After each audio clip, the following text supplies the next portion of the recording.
ತಾಯಿ ಹತ್ರನು ಮಾತಾಡಿದ್ದೇನೆ, ಅವಳ ಹತ್ರನು ಮಾತಾಡಿದ್ದೇನೆ.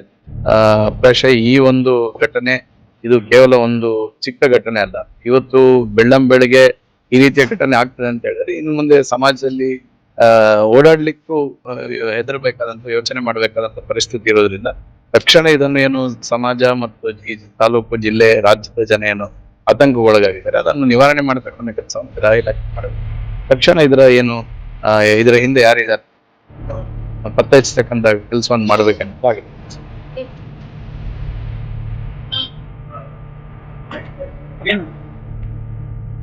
ಬೆಳ್ತಂಗಡಿ ಮಾತ್ರ ಅಲ್ಲ, ಇಡೀ ರಾಜ್ಯದಾದ್ಯಂತ ಇವತ್ತು ಗೃಹ ಇಲಾಖೆ ಬಹಳ ಕಾನೂನು ನಿಯಮಗಳನ್ನು ಪಾಲನೆ ಮಾಡತಕ್ಕಂಥ ನಿಟ್ಟಿನಲ್ಲಿ ಮತ್ತು ಗೃಹ ಇಲಾಖೆ ಮತ್ತು ಪೊಲೀಸ್ ಇಲಾಖೆ ಏನು ರಾಜ್ಯದಲ್ಲಿ ಕಾನೂನು ಸುವ್ಯವಸ್ಥೆ ಕಾಪಾಡತಕ್ಕಂಥ ನಿಟ್ಟಿನಲ್ಲಿ ತುಂಬಾ ಫೈಲ್ಯೂರ್ ಅನ್ನು ಕಂಡಿರುತ್ತೆ.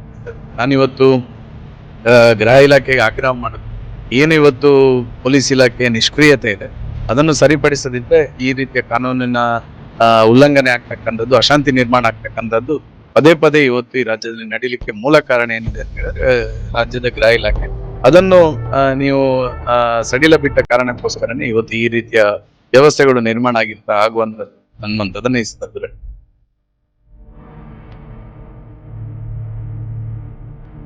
ನಾನು ಸುಮಂತ್ ಹುಡುಗನ ಹತ್ಯೆಗೆ ಸಂಬಂಧಪಟ್ಟಂತೆ ಈಗಾಗಲೇ ಗೃಹ ಸಚಿವರ ಹತ್ರ ಮಾತಾಡಿದ್ದೇನೆ. ಸದನದಲ್ಲೂ ಈ ವಿಷಯವನ್ನು ಪ್ರಸ್ತಾಪ ಮಾಡಿದ್ದೇನೆ. ಆ ಸಂದರ್ಭದಲ್ಲಿ ಗೃಹ ಇಲಾಖೆಯ ಸಚಿವರು ಉತ್ತರವನ್ನು ಕೊಟ್ಟಿದ್ದಾರೆ.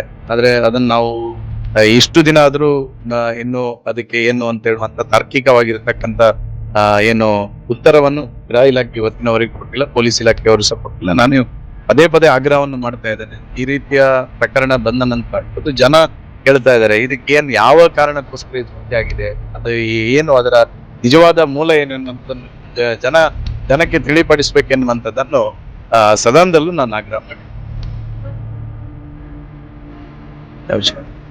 ಇದನ್ನ ಈಗಾಗಲೇ ನಾನು ಜಿಲ್ಲಾ ಪೊಲೀಸ್ ವರಿಷ್ಠಾಧಿಕಾರಿಗಳ ಹತ್ರ ಮಾತಾಡಿದ್ದೇನೆ, ಸರ್ಕಲ್ ಇನ್ಸ್ಪೆಕ್ಟರ್ ಮಾತಾಡಿದ್ದೇನೆ. ಸರ್ಕಲ್ ಇನ್ಸ್ಪೆಕ್ಟರ್ ಆಲ್ರೆಡಿ ಇವರು ಬೇರೆ ಬೇರೆ CC ಕ್ಯಾಮೆರಾಗಳ ಫುಟೇಜ್ ಮತ್ತು ಅದರ ಹಿಂದೆ ಈಗಾಗಲೇ ಕಾರ್ಯಪ್ರವೃತ್ತರಾಗಿದ್ದಾರೆ ಅನ್ನೋ ಮಾಹಿತಿ.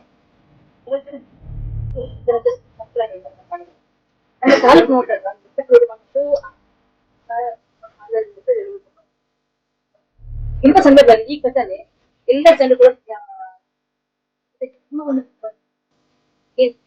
ನೋಡಿ, ನಾನು ಸರ್ಕಾರದ ಈ ವೈಫಲ್ಯ ಏನಿದೆ ಇದು ಇಡೀ ರಾಜ್ಯದಲ್ಲಿ ಈ ವೈಫಲ್ಯದಿಂದಾಗಿ ಪದೇ ಪದೇ ಈ ರೀತಿಯ ಅಹಿತಕರ ಘಟನೆಗಳು ನಮ್ಮ ರಾಜ್ಯದಲ್ಲಿ ನಡೀತಾ ಇದೆ. ನಾನು ಸರ್ಕಾರಕ್ಕೆ ಆಗ್ರಹ ಮಾಡ್ತೇನೆ, ಕಾನೂನು ಸುವ್ಯವಸ್ಥೆಯನ್ನು ಕಾಪಾಡತಕ್ಕಂಥ ಜವಾಬ್ದಾರಿ ನಿಮ್ದಿದೆ. ಅವರ ತಂದೆ ತಾಯಿ ಹತ್ರನು ಮಾತಾಡಿದ್ದೇನೆ, ಅವಳ ಹತ್ರನು ಮಾತಾಡಿದ್ದೇನೆ.